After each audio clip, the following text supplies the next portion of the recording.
I thought they had it. I'm dead serious. I really thought they did have it.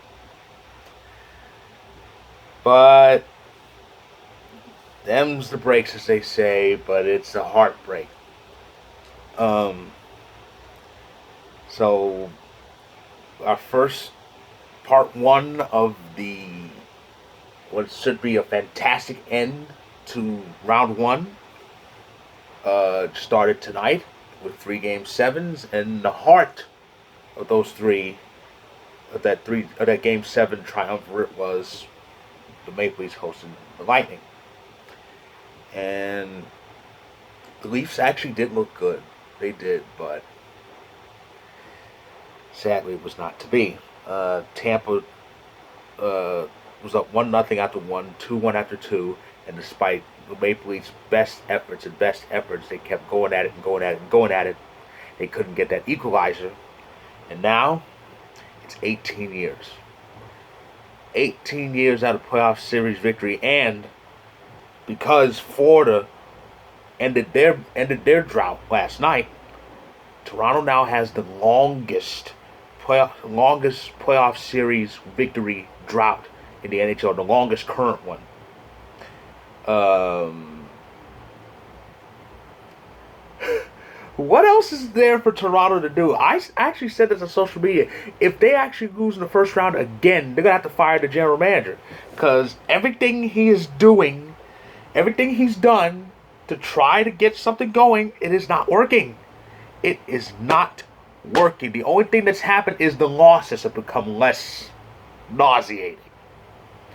But I honestly think this has to be it, because this was his one.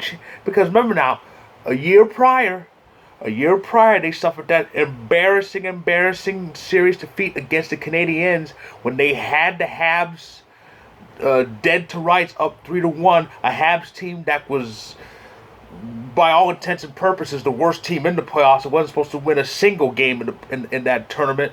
They had them dead to rights, and they lost it. And I thought about that about a few weeks before the playoffs started. I thought, if the Leafs fail to advance this time after that disappointment, they're going to have to fire the GM. And I honestly think I honestly see him doing it. I mean, what else is there? He's been there throughout this whole thing, year after year after year, and he's tried so many different things, and nothing is working. So you gotta cut ties with him. It has to be done. I'll honestly be surprised if they bring him back. Though I've heard someone say, I think it was THG. I watch hockey guys video, but I think I've heard somebody say, well, they they might take into consideration, well, it's the back-to-back champs, so it's kind of expected that we don't beat them. Not really. This team had some expectations. They were expected to at least get past round one. Beyond that, who knows? But I think they were expected to get past round one regardless of who they would play. It could have been Tampa, which it was. It could have been Florida. Hell, it could have been Boston again. They could have ended up a wild card and crossed over to the Metro and faced Carolina. But regardless of who the Leafs would play, I think the expectation was they were going to at least win one round, maybe two. They fell short again. And I think Dubas has got to go. I think he's got to go. It's not the players. There wasn't a lack of trying for the team. It wasn't like last year. They all tried. Mitch Marner, Austin Matthews, Morgan Riley, they all tried. They just came up short again. I think the change needs to come from upstairs. But that's my spiel about Toronto. That game happened in between 200 game sevens that were won by the home teams involved. Carolina took out the Bruins, though the Bruins didn't make a game out of it. But in the end, home ice prevailed. Every team every game in that series was won by the home team.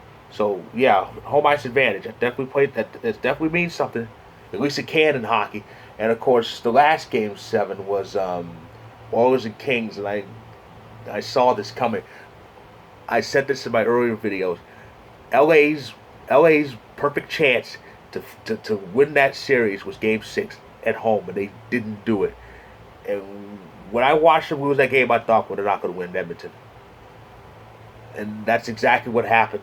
So, even worse, they got shut out. But, so that's another series win for Connor McDavid. Connor McDavid has a series win. He's got 2. And, maybe he and Draisaitl could afford to stay around there. Maybe there's no need for those two to get out, at least not yet anyway. I'm dead serious. If they had lost in round 1 again, I would be singing that same song. They need to get out, but maybe they don't. Maybe they might need another piece or 2, and they'll be a juggernaut. Who knows? But in any event, Connor McDavid and Leon Draisaitl, they are off to the Elite 8, but they will be waiting until tomorrow to find out who they play. So congratulations to the Hurricanes, congratulations to the Oilers, and congratulations to the reigning, defending, undisputed back-to-back Stanley Cup heavyweight champions, the Tampa Bay Lightning. They've all advanced to the Elite 8, and tomorrow, the Sweet 16 is going to end with the final 2 Game 7s. One on Turner, one on ESPN, and they are as follows at 7 p.m. Eastern, 4 p.m. Pacific. It's the Rangers hosting the Penguins.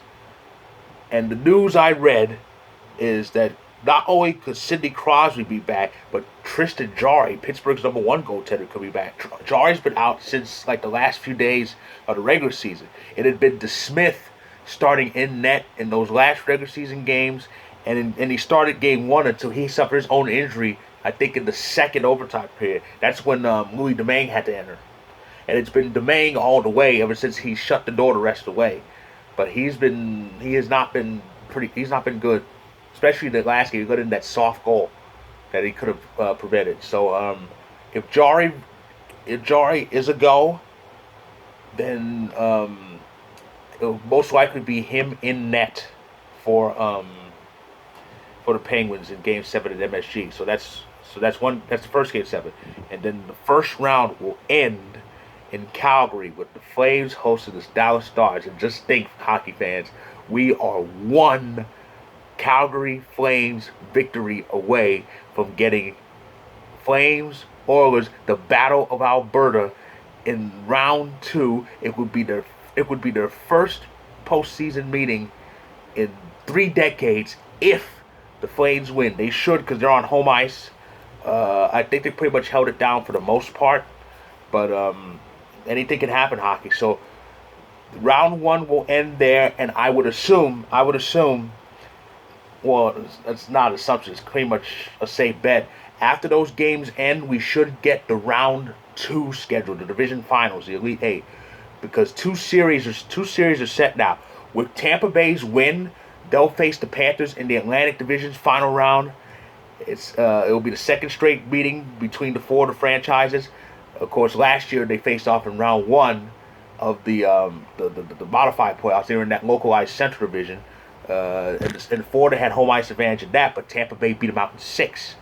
So we'll see what happens this year. And of course, the first Elite 8 series that was made in the Central Division is going to be the Avalanche and the Blues, and that's also for the second straight year.